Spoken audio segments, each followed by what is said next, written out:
My entire life, I've had this urge to get out and explore.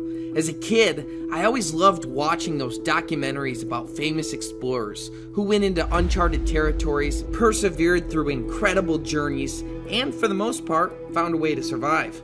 I'm ready to embark on my own journey as I'm heading into the 10,000 Islands. Now, I'm relatively new to ocean fishing, and with red tide greatly impacting the fishery this year, I thought it would be a good idea to meet up with my buddy Emmanuel first to learn some fishing tactics and get any advice he might offer. Now, Emmanuel is a professional fisherman with plenty of first place finishes in tournaments under his belt. See if we can't catch some more.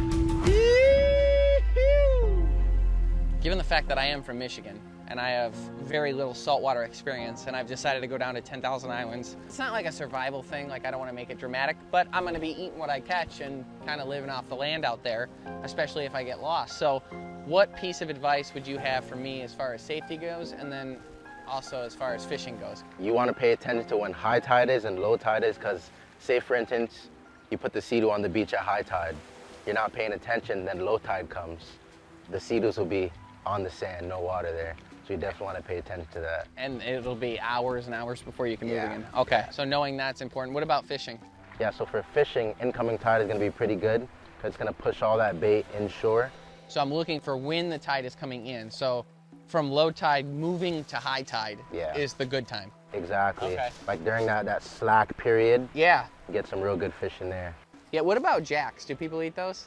Not really, but they're a great shark bait and Goliath bait. Okay. But if you need to, you could eat one. Yeah, like if things get weird Yeah. and I'm on the beach because I didn't listen. Exactly. I wouldn't recommend it, but you definitely can. Emmanuel gave me some simple pointers on how to catch fish in the area, and the tide warning was crucial information for my safety and fishing success. We did decide to do a little warm-up fishing, but the wind and fish would simply not cooperate. But I'll be honest, this got me wondering, is red tide gonna ruin this fishing trip? We had some fun in the waves, but ultimately called it a day, so I would be fresh for my journey the next day.